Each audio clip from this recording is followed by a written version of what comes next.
সৌভাগ্যবান আব্বা আম্মু পৃথিবীতে আর কেউ নাই। কেন? সর্বপ্রথম আমাদের ওহী কি ছিল? সূরা আলাকের 1 নম্বর আয়াত, ইকরা বিসমি রাব্বিকাল্লাযী খালাক, পড়ো তোমার প্রভুর নামে যিনি তোমাকে সৃষ্টি করেছেন। হাদিস শরীফে বর্ণিত আছে, কানা সাআদুন ইউআল্লিমুকানি হাউলাইল কালিমাতি কামা ইউআল্লামুল মাকতাবাল গিলমান। হযরত সাআদ রাদিয়াল্লাহু তাআলা তার সন্তানদেরকে দোয়াগুলো শিক্ষা দিতেন, যেমন ছেলে মেয়েদেরকে মক্তবের মধ্যে শিক্ষা দেওয়া হয়, হাদিস শরীফ শিক্ষা দেওয়া হয়, মাসালা মাসাইল শিক্ষা দেওয়া হয়, এর পাশাপাশি সহিহ শুদ্ধভাবে কোরআন শিক্ষা দেওয়া হয়। যারা সর্বপ্রথম স্কুলে দিয়ে ফেলতেছে এগুলা শিক্ষা দিতেছে সূরা আন-নাজিআতের 37 থেকে 39 নম্বর আয়াত, ওয়া আম্মা মান তাগা ওয়া আসারাল হায়াতাদ দুনিয়া ওয়া ইন্নাল জান্নাতা হিয়াল মাওয়া। সুতরাং যে সীমা লঙ্ঘন করে এবং দুনিয়ার জীবনকে প্রাধান্য দেয়, জাহান্নাম হবে তার আবাসস্থল। আল্লামা ডক্টর ইকবাল বলেন, হিরা নকর সাকা মুঝে জলওয়ায়ে দানি সে ফরং সুরমাতা আঁখো কা মেরি হাকে মদিনাতুর রাসূল। আল্লামা ডক্টর ইকবাল বলেন, আমি 16 বছর অক্সফোর্ড বিশ্ববিদ্যালয়ে পড়ছি এবং পড়াইছি। আমি যখন ভূমিষ্ঠ হয়েছি আমার ডান কানে আযান এবং বাম কানে একামত। আমি যে একটু বড় হয়েছি মক্তবের মধ্যে কোরআন তালিম দেওয়ার বরকতে সেই ইহুদি নাসারাদের কালচার আমাকে ক্রাশ করতে পারে নাই।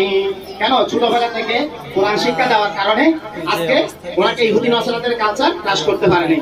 আজকে আমাদের সন্তানদেরকে দুনিয়া নিয়ে ব্যস্ত হয়ে যাওয়ার কারণে আমরা সর্বপ্রথম আল্লাহর একত্ববাদ সৃষ্টি শিক্ষা দিতেছি না। আজকে যদি আমাদের সন্তানদেরকে আল্লাহ পাকের একত্ববাদ সৃষ্টি শিক্ষা দিতাম, তাহলে কখনো আমাদের সন্তানরা বড় হয়ে আমাদের কথাই শুনতো, আমাদের কথা শুনতো, আর আমাদেরকে মারধর করতো না। আমরা একটা বলে আরেকটা শুনতো না। কেন? সর্বপ্রথম আল্লাহ পাকের একত্ববাদ সৃষ্টি শিক্ষা দিই নাই। আজকে দেখেন আমাদের সন্তানদেরকে আমরা তো মায়া মহব্বত করি, এত আদর করি। আমি নিজে নাকে আমার সন্তানকে খাওয়াইতেছি, আমি নিজে না পড়ে আমার সন্তানকে পড়াইতেছি। সূরাতুশ শুআরার ৮৮ নম্বর আয়াত, ইয়াউমা লা ইয়ানফাউ মালু ওয়ালা বানুন, যেদিন ধন সম্পদ সন্তান কোনো প্রকার আসবে না, বরং সে বলবে punish my father and mother more than me. আমার চেয়ে আমার আব্বা আম্মুকে বেশি শাস্তি দিন কেন? আমার আব্বা আম্মু আমাদেরকে কোরআন শিক্ষা দেয় নাই।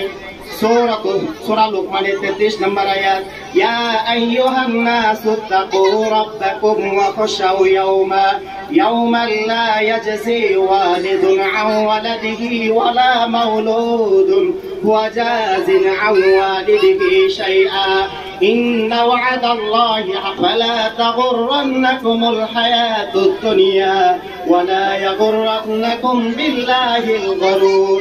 হে মানব জাতি, তোমরা তোমাদের পালন কর্তাকে ভয় করো এবং ভয় করো এমন এক দিবসকে যখন পিতা ও পুত্রের কোনো কাজে আসবে না, পুত্র এবং তার পিতার কোনো প্রকার করতে পারবে না।